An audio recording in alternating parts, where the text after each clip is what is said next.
إن الحمد لله نحمده ونستعينه ونستغفره ونعوذ بالله من شرور أنفسنا ومن سيئات أعمالنا من يهده الله فلا مضل له ومن يضلل فلا هادي له وأشهد أن لا إله إلا الله وحده لا شريك له وأشهد أن محمدًا عبده ورسوله صلى الله عليه وعلى آله وأصحابه وبارك وسلم আল্লাহ তাআলার দরবারে শুকরিয়া। আল্লাহ তাআলা দরবারে ফুরফুরার মধ্যস্থতায় অর্ধবার্ষিক আজকের এই গুরুত্বপূর্ণ মাহফিলে আমাদেরকে একত্রিত হওয়ার তৌফিক দিয়েছেন। আল্লাহ তাআলার দরবারে সকলেই শুকরিয়াতান বলি আলহামদুলিল্লাহ।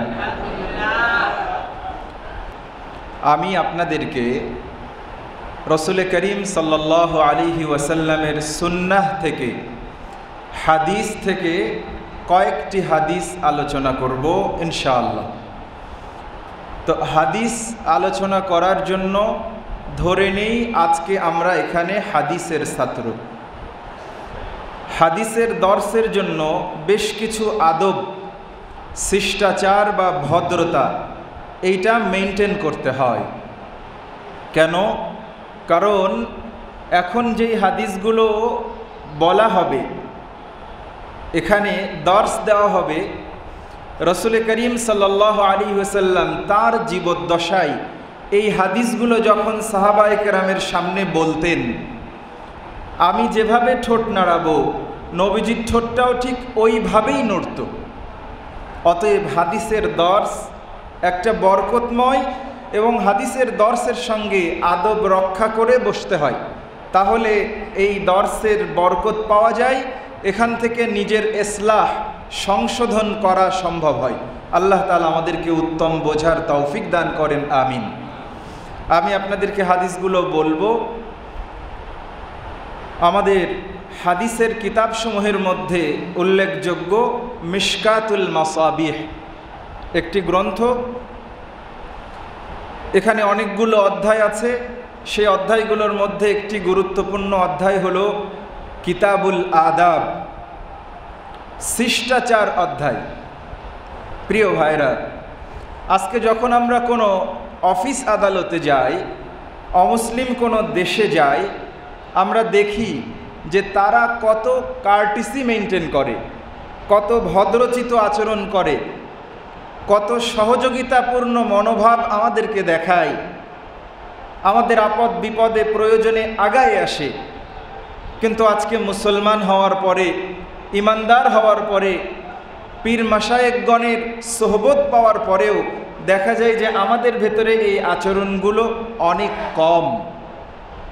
আমরা আরেকজনের সহযোগিতায়, আরেকজনের বিপদে, আরেকজনের বোঝা তুলে দিতে, এই ধরনের মানবিক যে ভদ্রতা, শিষ্টাচার, এগুলো আমাদের ভিতরে তুলনামূলকভাবে অনেক কম। এক জায়গায় যেতে হবে, অনুমতি ছাড়াই ঢুকে যায়, কারো অনুমতি ছাড়াই নিয়ে ফেলি, ব্যবহার করে ফেলি। এই যে বিষয়গুলো কিতাবুল আদাবে দীর্ঘ অধ্যায়সমূহে রসুল করিম সাল্লাল্লাহু আলাইহি ওয়াসাল্লাম থেকে এই বিষয়গুলো বর্ণিত হয়েছে। কথা বেশি বাড়াচ্ছি না, আমরা সরাসরি হাদিস থেকে আপনাদের সমীপে কিছু বিষয় পেশ করছি। কিতাবুল আদাব শিষ্টাচার অধ্যায়ের ছোট ছোট কিছু পরিচ্ছেদ আছে, যেমন বাবুস সালাম।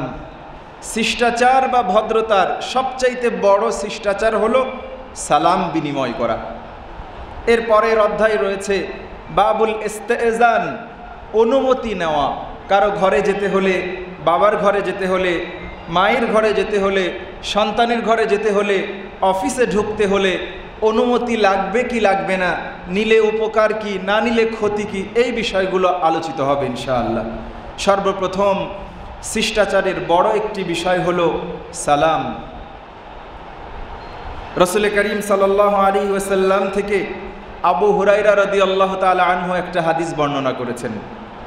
তিনি বলেন, ক্বালা রাসূলুল্লাহ সাল্লাল্লাহু আলাইহি ওয়াসাল্লাম, খালাকাল্লাহু আদামা আলা সূরাতিহি وطوله 60 ذراعا فلما خلقه قال اذهب فسلم على أولئك النفر وهم نفر من الملائكة جلوس فاستمع ما يحيونك فإنها تحيتك وتحية ذريتك فذهب فقال السلام عليكم فقولوا السلام عليكم ورحمة الله فزادوا ورحمة الله قال فكل من يدخل الجنة على صورة آدم وطوله 60 ذراعا فلم يزل الخلق بعده حتى ينقص الآن متفق عليه হাদিসটি ইমাম বুখারী রহমাতুল্লাহি আলাইহি বুখারী শরীফে, ইমাম মুসলিম রহমাতুল্লাহি আলাইহি মুসলিম শরীফে বর্ণনা করেছেন। একটু বড় হাদিস। এই হাদিসটা একটা ঘটনাও। নবীজি বলেছেন আল্লাহ তাআলা আদম আলাইহিস সালামকে তার আকৃতিতে তৈরি করলেন। কার আকৃতিতে? আদম আলাইহিস সালামকে আল্লাহ তাআলা যেই সাইজে, যেই আকৃতিতে তৈরি করতে চেয়েছিলেন ওই আকৃতিতে আল্লাহ তাআলা আদম আলাইহিস সালামকে সৃষ্টি করলেন মাটি দিয়ে। ওয়াতুলুহু 60 যিরাআন, আর আদম আলাইহিস সালামের দৈর্ঘ্য ছিল, হাইট ছিল, সাইজ ছিল 60 হাত। সুবহানাল্লাহ। ফালাম্মা খালাকাহু, যখন আল্লাহ তাআলা আদম আলাইহিস সালামকে সৃষ্টি করলেন বললেন ইজহাব আলা উলাইকান নাফার, আদম ওইখানে ফেরেশতাদের একটা দল বসে আছে, ওইখানে যাও, তাদেরকে সালাম বলো, আসসালামু আলাইকুম বলো। সুবহানাল্লাহ। ফাজাহাবা ফাকাল আসসালামু আলাইকুম, আদম আলাইহিস সালাম ফেরেশতাদের কাছে গেলেন, তাদেরকে আসসালামু আলাইকুম বললেন। রসুল আল্লাহ তাআলা আদম আলাইহিস সালামকে বললেন ফাস্তামি মা ইউহাইয়ুনাকা ফাইন্নাহা তাহিয়াতুকা ওয়া তাহিয়াতু যুররিয়াতিক। আদম, তুমি যাও, ফেরেশতাদেরকে সালাম দাও, মনোযোগ দিয়ে শুনবে। তুমি সালাম দেওয়ার পরে ফেরেশতারা তোমার উত্তরে কি কথা বলে। কেন? ফাইন্নাহা তাহিয়াতুকা ওয়া তাহিয়াতু যুররিয়াতিকা, কারণ ফেরেশতারা তোমার উত্তরে যে কথাটা বলবে এই কথাটা তোমার এবং তোমার সন্তান সন্ততি কিয়ামত পর্যন্ত সকলের জন্য এইটা একটা অভিবাদন হবে। একজনের সাথে আরেকজনের দেখা হলে কি বলবে, কোন কথা দিয়ে শুরু করবে, সেই বলার ভাষাটা হবে ওইটা যেইটা তোমার সালাম দেওয়ার পরে ফেরেশতারা উত্তরে বলবেন। আদম আলাইহিস সালাম গেলেন, ফাজাহাবা ফাকাল আসসালামু আলাইক, আদম আলাইহিস সালাম গেলেন এবং বললেন আসসালামু আলাইকুম। ফাকালু আসসালামু আলাইকা ওয়া রাহমাতুল্লাহ, ফেরেশতারা আদম আলাইহিস সালামের সালামের জবাবে একই কথা বললেন, আসসালামু আলাইক ওয়া রাহমাতুল্লাহ, এটুকু বাড়িয়ে বললেন। ক্বালা ফাজাদু ওয়া রাহমাতুল্লাহ, রাবি বলছেন আদম আলাইহিস সালামের সালামের জবাবে ফেরেশতারা ওয়া রাহমাতুল্লাহ এইটুকু বাড়িয়ে বলল। আল্লাহ তাআলা বলেন ফাকুল্লুম মান ইয়াদখুলুল জান্নাতা আলা সূরাতি আদম। দুঃখিত, রাসূল করিম সাল্লাল্লাহু আলাইহি ওয়াসাল্লাম বলছেন আমার উম্মতের মধ্যে, তোমাদের মধ্যে যে বা যারা জান্নাতে প্রবেশ করবে তাদের প্রত্যেকের উচ্চতা, হাইট এবং দৈর্ঘ্য আদম আলাইহিস সালাতু ওয়াস সালামের মতন 60 হাত লম্বা হয়ে জান্নাতে প্রবেশ করবে। সুবহানাল্লাহ। নবীজি আরো বলছেন ফালাম ইয়াজালিল খালক বাদাহু হাত্তা ইয়ানকুসুল আন, আদম আলাইহিস সালামকে যে 60 হাত দৈর্ঘ্য দেওয়া হয়েছিল, দীর্ঘ লম্বা ছিলেন, তারপর থেকে আজ অবধি এমনকি কিয়ামত পর্যন্ত মানুষের উচ্চতার এই দৈর্ঘ্য আস্তে আস্তে কমতে আছে এবং সামনের দিনেও কমতে থাকবে। আমাদের সমাজে একটা কথা আছে না, যে এক সময় বেগুন গাছের তলায় হাট বসবে।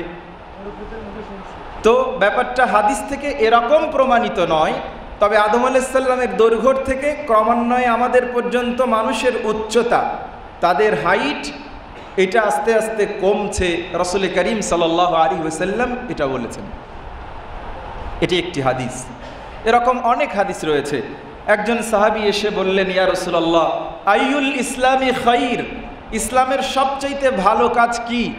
নবীজি বললেন, তুতইমুত তাআম ওয়া তাকরাউস সালাম আলা মান আরাফতা ওয়া মান লাম তারিফ। মানুষদেরকে খাবার খাওয়ানো, যে অভুক্ত, যার খাবারের প্রয়োজন, ক্ষুধার্ত, তাকে খাবার দেওয়া। সে মুসলমান না অমুসলিম, তার অর্থকড়ি আছে বা নেই, এইটা বিচার করো না, তাকে খাবার দাও।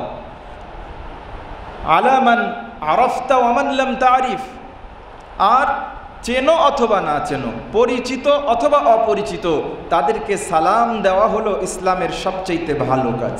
সুবহানাল্লাহ। প্রিয় ভাইরা, আমরা এখন সালাম দেই না, অন্য অনেক কথা বলি, গুড মর্নিং বলি, গুড ইভিনিং বলি, গুড আফটারনুন বলি, হাই বলি, হ্যালো বলি, নমস্কার বলি, নমস্তে বলি, কত কিছু বলি। কিন্তু প্রিয় ভাইরা, এটা মানুষের স্বভাবজাত একটা প্রক্রিয়া। ধরুন আপনি আমার পরিচিত, আপনি আমার মুরব্বী, একটা ছোট বালক, আমার ছাত্র অথবা আমার ওস্তাদ। কিছুদিন পর দেখা হলে মানুষের সঙ্গে মানুষের স্বভাবজাত মহাব্বত এরকম যে তাকে একটা কিছু বলতে ইচ্ছে করে, হয় বুকে জড়িয়ে ধরতে ইচ্ছে করে, ভাই কেমন আছেন, বা ব্যবসা বাণিজ্য কেমন যাচ্ছে, একটা না একটা কথা তাকে বলতে ইচ্ছে করে। এটা মানুষের ভেতরগত স্বভাব। ইসলাম কত সূক্ষ্ম ধর্ম যে এক্ষেত্রেও কি বলে শুরু করব, এটা কি আমার মন মর্জি মতো বলবো, না আল্লাহ তাআলা কোনো বিধান দিয়েছেন, সেটাও ইসলাম আমাদেরকে শিখিয়ে দিয়েছে। সুবহানাল্লাহ।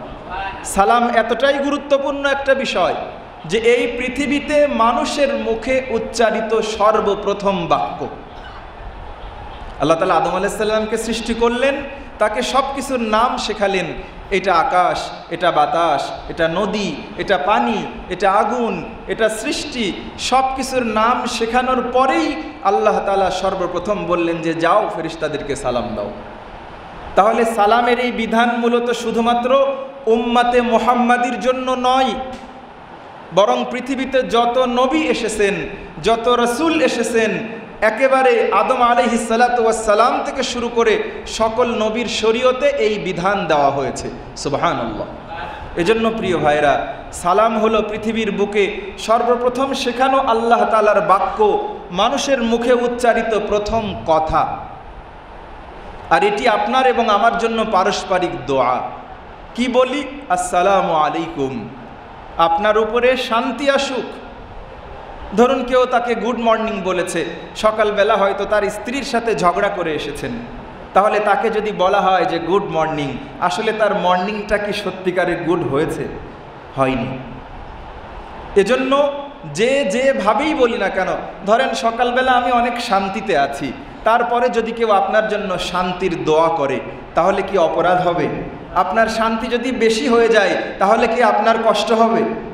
প্রিয় ভাইয়েরা, এজন্য আল্লাহ তাআলা আমাদেরকে শিখিয়েছেন। আল্লাহ তাআলা কোরআনুল কারীমে আদেশ দিয়েছেন, ইযা হুয়্যিতুম বিতাহিয়্যাতিন ফাহাইয়ু বিআহসানি মিনহা আও রুদ্দুহা। যখন তোমাদেরকে কেউ অভিবাদন জানাবে, সালাম দেবে, তখন তোমরা সে যা বলল তার চাইতে উত্তম করে বলবে, অথবা সে যতটুকু বলেছে ততটুকু তাকে ফেরত দেবে। মানে কি? মানে হলো কেউ আপনাকে আসসালামু আলাইকুম বলেছে, তাহলে তাকে আরেকটু বাড়িয়ে ফেরত দেন, আপনি বলেন ওয়ালাইকুম আসসালাম ওয়া রাহমাতুল্লাহ। কেউ আপনাকে বলেছে আসসালামু আলাইকুম ওয়া রাহমাতুল্লাহ, তাহলে আপনি তাকে বলুন ওয়ালাইকুম আসসালাম ওয়া রাহমাতুল্লাহ ওয়া বারাকাতুহু। যদি কেউ আপনাকে আসসালামু আলাইকুম ওয়া রাহমাতুল্লাহি ওয়া বারাকাতুহু বলে, তাহলে আপনি তাকে আরেকটু আন্তরিকতা দিয়ে, গভীরভাবে, ভেতর থেকে মোহাব্বত নিয়ে তাকে বলেন ওয়ালাইকুম আসসালাম ওয়া রাহমাতুল্লাহ ওয়া বারাকাতুহু। এটা হলো সালামের বিষয়। আরও সালাম নিয়ে অনেক কথা আছে, আপনারা জানেন। আমরা যেহেতু আরও কয়েকটি হাদিস আলোচনা করব, সালামের ব্যাপারে আর বিস্তারিত আগালাম না। তবে দেখা জারি হোক না কেন, ছোটরা বড়দেরকে সালাম দিবে, বড়রা ছোটদেরকে সালাম দিবে, যারা হেঁটে যাচ্ছে আরোহী ব্যক্তিকে সালাম দিবে, আরোহী ব্যক্তি হেঁটে যাওয়া মানুষকে সালাম দিবে। সাহাবায়ে কেরামের অভ্যাস ছিল যখন তারা একসঙ্গে হাঁটতেন, হাঁটতে হাঁটতে যদি একটা সামনে দেওয়াল বাঁধত অথবা একটা বড় গাছ বাঁধত অথবা যদি একটা পাথর বাঁধত, তাহলে পাথরের এক পাশ দিয়ে একজন গেছেন আর এক পাশ দিয়ে একজন গেছেন, এই দুইজন একই সাথে ছিলেন। আবার দেওয়াল পার হওয়ার পরে, পাথর পার হওয়ার পরে, গাছ পার হওয়ার সাথে সাথে দেখা হলে তারা আবার সালাম দিতেন। সুবহানাল্লাহ। তাহলে সালামের এই প্রচলন, নবীজি বলেছেন লা তাদখুলুনাল জান্নাতা হাত্তা তুমিনু, ততক্ষণ পর্যন্ত তোমরা জান্নাতে যেতে পারবে না যতক্ষণ না তোমাদের ঈমান যথাযথ হয়।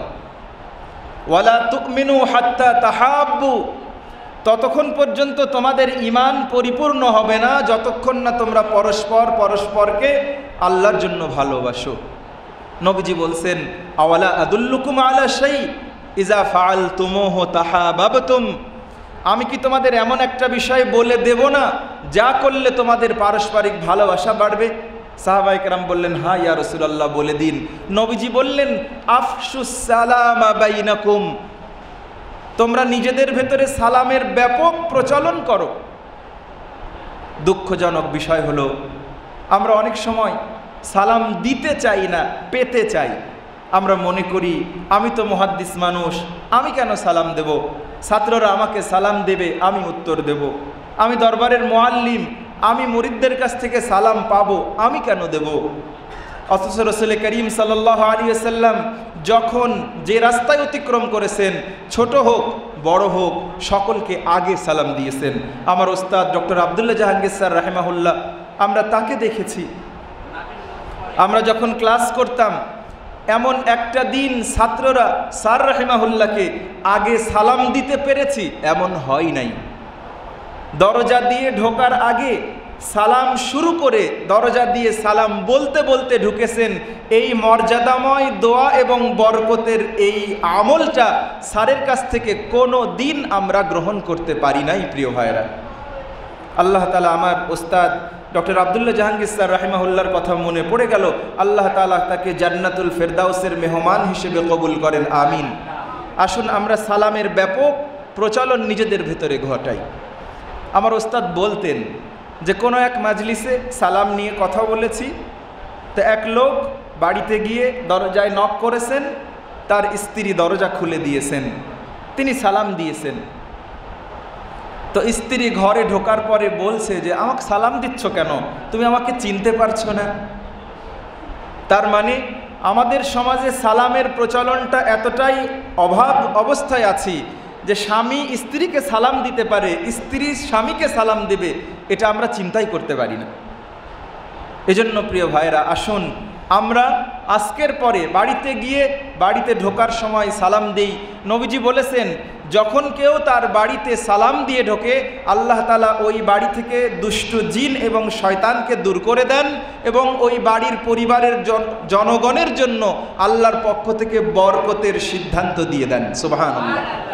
আল্লাহ তাআলা আমাদের ব্যক্তি জীবনে চলতে ফিরতে উঠতে বসতে সকল কাজের ফাঁকে সালামের ব্যাপক প্রচলন করার তৌফিক দান করেন, আল্লাহুম্মা আমিন। প্রিয় ভাইরা, একটা কথা বলতে অনেক সময় চলে গেল। এবার আমরা বাবুল ইস্তেজান থেকে একটা অথবা দুটো হাদিস শুনব। ইস্তেজান মানে অনুমতি নেওয়া, কোথাও যেতে হলে অনুমতি নিতে হয়। আল্লাহ তাআলা কোরআনুল কারীমে বলেছেন ইয়া আইয়ুহাল্লাযীনা আমানু লা তাদখুলু বুয়ুতান গায়রা বুয়ুতিকুম হাত্তা তাস্তানিসু ওয়া তুসাল্লিমু আলা আহলিহা। হে ঈমানদারগণ, তোমরা ততক্ষণ পর্যন্ত কারো ঘরে ঢুকবে না যতক্ষণ পর্যন্ত না ওই ঘরের অধিবাসীদের কাছে অনুমতি চাও, সালাম দাও। যদি তোমাদেরকে ভেতর থেকে বলা হয় চলে যাও, এখন ঢোকার অনুমতি নাই, ফারজিউ হুয়া আজকা লাকুম, তাহলে তোমরা চলে এসো। এই চলে আসাটা অনুমতি না নেওয়ার কারণে, অনুমতি না পাওয়ার কারণে দরজা থেকে চলে আসাটা এটা তোমার জন্য হবে কল্যাণকর।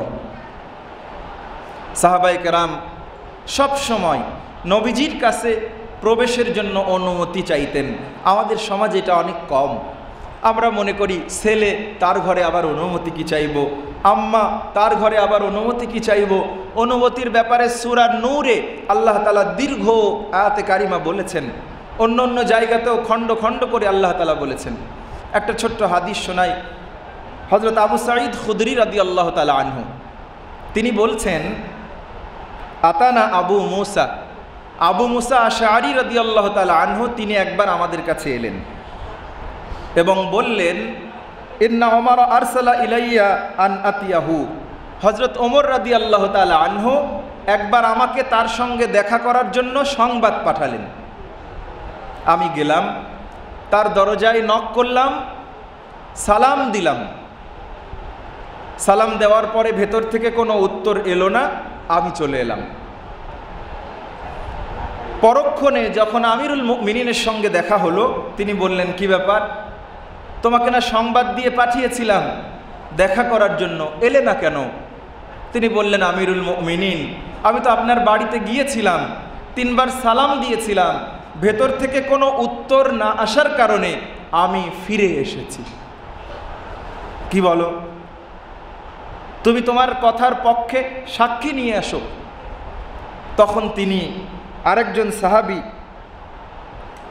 তাকে নিয়ে আমিরুল মুমিনিনের কাছে সাক্ষী নিয়ে গেলেন যে আমি রাসূল করিম সাল্লাল্লাহু আলাইহি ওয়াসাল্লামকে বলতে শুনেছি, যখন কেউ তোমাদের ঘরের সামনে দাঁড়াবে 3 বার সালাম দেবে, যদি ভেতর থেকে উত্তর আসে তাহলে প্রবেশ করবে, নাইলে ফেরত আসবে। এজন্য আমি ফেরত গিয়েছি। যখন আবু সাঈদ খুদরি রাদিয়াল্লাহু তাআলা আনহু তার সপক্ষে আবু মুসা আশআরীকে সাক্ষী নিয়ে গেলেন, তখন আমিরুল মুমিনিন ওমর রাদিয়াল্লাহু তাআলা আনহু তার সাক্ষী গ্রহণ করলেন এবং তাকে ক্ষমা করে দিলেন। তাহলে আমাদের এই হাদিসের শিক্ষা কি? হাদিসের শিক্ষা হলো, অবশ্যই যে কোনো জায়গাতে প্রবেশ করতে হলে আমাদেরকে অনুমতি নিতে হবে। বাবার ঘরে যদি সন্তানের প্রবেশ করতে হয় তবুও অনুমতি নিতে হবে।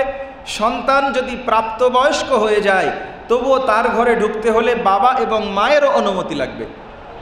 অফিস, আদালত, পীর মাশায়েখ, অন্যদের ঘরে যাওয়ার ক্ষেত্রে অনুমতি তো লাগবেই। কোরআনুল কারিমে আল্লাহ তাআলা 3টা সময়ের ব্যাপারে বিশেষভাবে বলেছেন। একটা হলো ফজরের পরে, যে সময় মানুষ বিশ্রাম নেয়, জোহরের পরে, খাবার পরে কাইলুলা অথবা সাধারণ বিশ্রামে থাকে, এশার পরে যখন মানুষ ঘুমিয়ে পড়ে, এই 3 সময়ে নিজ পরিবারের সদস্যবর্গদের ঘরে ঢোকার জন্য বিশেষভাবে অনুমতি নেওয়ার কথা আল্লাহ তাআলা কোরআনুল কারিমে বলেছেন। আমরা ইসলাম ধারণ করি, ইসলামের ধারক বাহক প্রচারক হিসেবে দায়িত্ব পালন করি, কিন্তু দেখা যায় এই অনুমতি গ্রহণ করার মানসিকতা, এই হাদিসের আমল আমাদের ব্যক্তি জীবনে খুব পরিমাণে কম। আল্লাহ তাআলা আমাদের জীবনের সকল ক্ষেত্রে স্বাভাবিক আচরণের অংশ হিসেবে, শিষ্টাচারের অংশ হিসেবে সকল কাজে, অফিস আদালতে, বাড়িতে, কারো কক্ষে প্রবেশ করার ক্ষেত্রে অনুমতি নিয়ে ইসলামের এই আমল, এই আদব রক্ষা করার তৌফিক দান করেন, আল্লাহুম্মা আমিন। প্রিয় ভাইরা, এবার আমরা আরেকটি অধ্যায়, বাবুল মুসাফাহা ওয়াল মুআনাকা।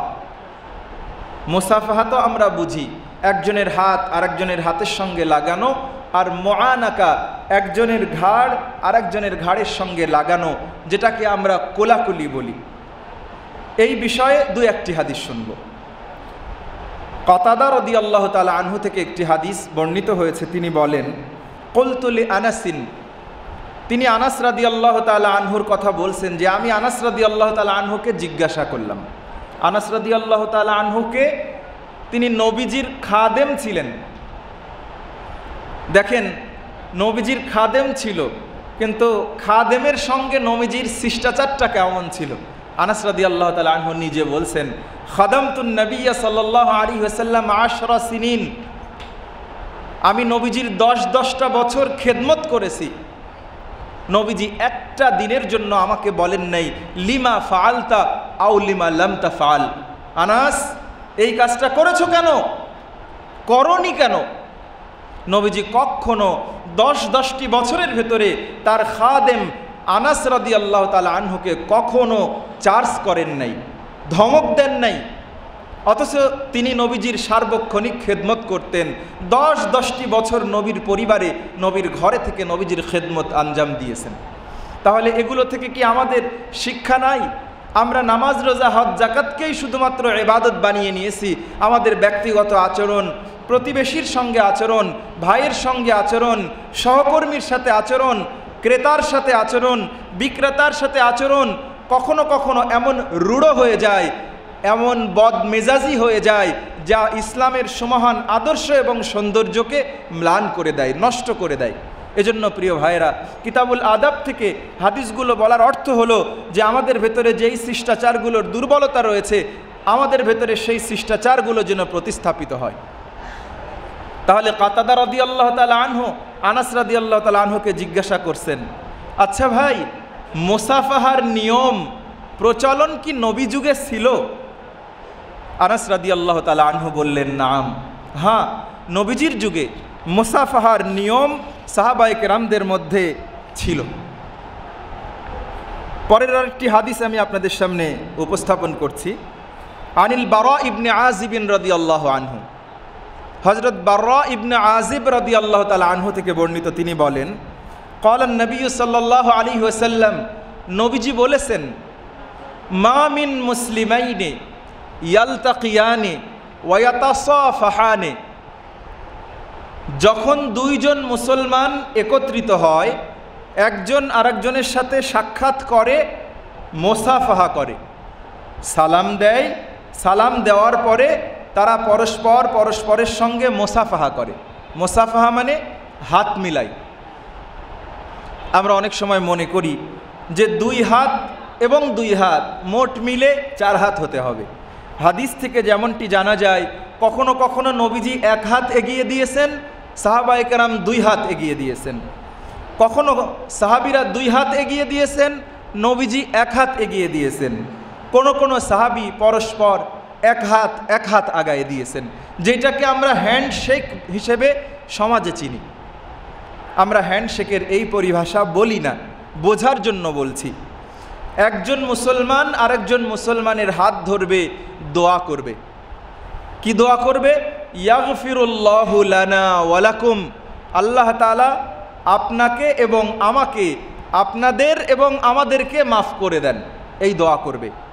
নবীজি বলছেন, ফায়াতাসাফাহানি ইল্লা গুফিরা লাহু মা ক্বাবলা আন ইয়াতাফাররাকা, এই যে দুইজন মুসলমানের সঙ্গে একজন আরেকজনের দেখা হলো, সালাম বিনিময় হলো, পরস্পরের হাত আলিঙ্গন করলেন, ধরলেন, দোয়া করলেন, এই 2 মুসলমান দুজনের থেকে আলাদা হওয়ার আগেই আল্লাহ তাআলা তাদের উভয়ের সমস্ত গুনাহগুলো মাফ করে দেন। সুবহানাল্লাহ। আর কি হয়? পরস্পরের ভালোবাসা বাড়ে। অনুরূপ মুআনাকা, কোলাকুলির সুন্নাত হলো যাদের সঙ্গে 3 দিনের পর দেখা হয়। নিয়মিত যাদের সঙ্গে দেখা হয় তাদের ক্ষেত্রে সাহাবায়ে কেরাম সালাম দিতেন, মুসাফাহা করতেন। যাদের সঙ্গে কিছুদিন পর পর দেখা হতো তাদের সঙ্গে সালাম, মুসাফাহা এবং মুআনাকা করতেন। নিজের কাঁধের সঙ্গে, উনুকুন শব্দের অর্থ হলো ঘাড়, বুকের সঙ্গে বুক আর ঘাড়ের সঙ্গে ঘাড় লাগিয়ে বুকের সঙ্গে আলিঙ্গন করা, এটা হলো মুআনাকা। এবং একবার করা সুন্নাত, আমরা 3 বার করে থাকি। সাধারণত মুসলমানেরা, বাংলার মুসলমানেরা ঈদের দিন করি। এটা শুধুমাত্র ঈদের দিনের সুন্নাত নয়, এইটা যার সঙ্গে 3 দিন 5 দিন পর দেখা হয় তার সঙ্গেই মুআনাকা করার সুন্নাত। দোয়া পড়া, আল্লাহুম্মা জিদ মুহাব্বতি লিল্লাহি ওয়া রাসূলিহি, হে আল্লাহ, আমার এই ভাইয়ের সাথে আল্লাহ এবং তার রসুলের উদ্দেশ্যে আমাদের মহব্বত বাড়িয়ে দেন, ভালোবাসা বাড়িয়ে দেন। তাহলে এই সুন্নাত আমাদের ভেতরে ক্রমান্বয়ে কমে যাচ্ছে। আসুন আজকে এই সংক্ষিপ্ত 1-2টা হাদিস থেকে আমরা মুসাফাহা এবং কোলাকুলির যে ফজিলত জানতে পারলাম, যে আল্লাহ তাআলা গুনাহ মাফ করে দেন, আমাদের সমাজে, আমাদের পরিবারে, আমাদের পরস্পরের মধ্যে এই সুন্নাত আমরা জাগ্রত করার চেষ্টা করি। আল্লাহ তাআলা তৌফিক দান করেন, আল্লাহুম্মা আমিন। এখন হাদিস বলবো আরেকটি অধ্যায়, বাবুল উতাস ওয়াত তাসাউব, হাঁচি দেওয়া আর হাই তোলা বিষয়ে। আপনারা চিন্তা করে দেখেন তো যে ইসলাম এমন একটা ধর্ম যেখানে একটা মানুষ হাসি দিবে, হাসি দেওয়ার পরে কি করবে এই ব্যাপারও আল্লাহ তাআলা নবীর মাধ্যমে হাদিসে আমাদের জন্য বলে দিয়েছেন। সুবহানাল্লাহ। হাই ওঠে আমাদের, ক্লান্তি এলে মুখ হা করে হাই তুলি, এই ব্যাপারে এটা তো মানবীয় একটা ব্যাপার, খাওয়ার মতন একটা বিষয়। এই ব্যাপারে ইসলাম তো না বললেও পারতো, কিন্তু প্রিয় ভাইরা, ইসলাম হলো আল্লাহর পক্ষ থেকে মনোনীত দিন, যেখানে বান্দার প্রতিটি পদক্ষেপ, প্রতিটি কার্যপ্রণালীর ক্ষেত্রে আল্লাহর নির্দেশ আমাদের জন্য রাসূল করিম সাল্লাল্লাহু আলাইহি ওয়াসাল্লাম সুন্নাহ হিসেবে দিয়েছেন। যেহেতু সময় কম, আমরা হাদিসটা পড়ি। আবু হুরায়রা রাদিয়াল্লাহু তাআলা আনহু থেকে বর্ণিত, তিনি বলেন, ইন্নাল্লাহা ইউহিব্বুল উতাসা ওয়া ইয়াকরাহুত তাসাউবা, নিশ্চয় আল্লাহ তাআলা হাঁচি পছন্দ করেন, হাই অপছন্দ করেন। ফাইদা আতাসা আহাদুকুম ফালইয়াকুল আলহামদুলিল্লাহ, যখন তোমাদের কেউ হাঁচি দেয় সে যেন আল্লাহর প্রশংসা করে। হামিদাল্লাহ কানা হাক্কান আলা মুসলিমিন সামিআহু আন ইয়াকুল লাহু ইয়ারহামুকাল্লাহ। তাহলে নবীজি বলছেন, তোমাদের কেউ যখন হাঁচি দেয় এবং আল্লাহর প্রশংসা করে, হাঁচি দেওয়ার পরে আলহামদুলিল্লাহ বলে, আর যে ব্যক্তি এই আলহামদুলিল্লাহ বলাটা শুনবে সে যেন ওই ব্যক্তির উদ্দেশ্যে বলে ইয়ারহামুকাল্লাহ, আল্লাহ আপনাকে রহম করেন। আর যে ব্যক্তি আবার হাসির উত্তরে ইয়ারহামুকাল্লাহ বলল, হাঁচি দাতা এই ব্যক্তির উত্তরে আরেকটা দোয়া করবে, ইয়াহদিকুমুল্লাহ ওয়া ইউসলিহ বালাকুম, আল্লাহ আপনাকে হেদায়েত দিন আর আপনার বালা মুসিবত, বিপদ আপদ দূর করে দেন। সকলেই বলি সুবহানাল্লাহ। এবার প্রসঙ্গে একটা চমৎকার ঘটনা সংক্ষেপে আপনাদেরকে বলি। আমেরিকাতে একজন ডক্টর এক মুসলমান তার চেম্বারে রোগী দেখাতে গেছেন, অসুখ নিয়ে গেছেন। তো এর মধ্যে ডাক্তারের সামনে রোগীর হাঁচি এসেছে। রোগী হাঁচি দেওয়ার পরে তিনি বলেছেন আলহামদুলিল্লাহ। তো ডাক্তার চিন্তা করলো এটা কোন কথা, উনি তো আর আরবি জানেন না। এতক্ষণ তাদের ইংরেজিতে কথা হচ্ছিল, মাঝখান দিয়ে সে একটা অন্য কোনো ভাষা বলল। ডাক্তার তাকে জিজ্ঞাসা করলেন, কি বললেন এইটা? তো মুসলিম রোগী ডাক্তারকে বলল যে আমি আমার মহান রবের প্রশংসা করলাম, আলহামদুলিল্লাহ বললাম, যে সমস্ত প্রশংসা আল্লাহর। কেন বললেন? রোগী বলল যে আমার ধর্মে এইটা একটা বিধান, এইটা নবীজির একটা সুন্নাত। ডাক্তার চিন্তা করলো যে একটা ধর্মে হাঁচি দেওয়ার পরে তার সত্তা, তার মালিকের প্রশংসা করতে হবে, এটা আবার কেমন কথা? তো উনি হাঁচি দেওয়ার উপরে, হাঁচির উপরে গবেষণা শুরু করলেন। তিনি গবেষণার একটা পর্যায়ে গিয়ে দেখলেন যে মুসলমানরা কেন হাঁচি দিলে আলহামদুলিল্লাহ বলে। কারণ একবার যখন কোনো ব্যক্তি হাঁচি দেয়, ওই হাঁচির সাথে মানুষের ভেতরে জমে থাকা লক্ষ লক্ষ কোটি কোটি ব্যাকটেরিয়া এবং জার্ম নাক দিয়ে আল্লাহ তাআলা দূর করে দেন, বের করে দেন। সুবহানাল্লাহ। ইসলাম কতটা বৈজ্ঞানিক ধর্ম! তাহলে নবীজির সুন্নাতের আলোকে যদি আমরা এইটা শিখে নেই, তাহলে প্রত্যেকবার হাঁচিতে আমাদের ভেতরে তৈরি হওয়া ক্ষতিকারক ব্যাকটেরিয়া, জার্ম, এক একবার কোটি কোটি ব্যাকটেরিয়া আল্লাহ তাআলা বের করে দেবেন। সুবহানাল্লাহ। তাহলে আমি আলহামদুলিল্লাহ বলার কারণে আপনি আমার আলহামদুলিল্লাহ শুনেছেন, দেখেন এবার আপনি আমার জন্য দোয়া করছেন যে ইয়ারহামুকাল্লাহ, আল্লাহ আপনাকে আরও রহম করেন, আপনার ভেতর থেকে আরও ব্যাকটেরিয়া, জার্ম বের হওয়ার তৌফিক দেন। সুবহানাল্লাহ। আপনি যে আমাকে রহমতের দোয়া করলেন, এবার আমি হাসিদাতা আপনার জন্য দোয়া করব, ইয়াহদিকুমুল্লাহ, ভাই আপনাকে আল্লাহ হেদায়েত দেন, ওয়া ইউসলিহ বালাকুম, আর আপনার যত বালা মুসিবত আছে, আপনি যেমন আমার জন্য রহমতের দোয়া করেছেন, আপনার জন্যও আল্লাহ বালা মুসিবত দূর করে দেন। সুবহানাল্লাহ। তাহলে যদি কেউ হাঁচি দেয় তাহলে কি কাজ? হাদিসে দুই রকম ব্যাপার এসেছে। দেখেন, আমাদেরকে করোনার সময় মাস্ক পরতে বলেছে, তারপরে কনুই দিয়ে হাঁচি প্রতিরোধ করতে বলা হয়েছে।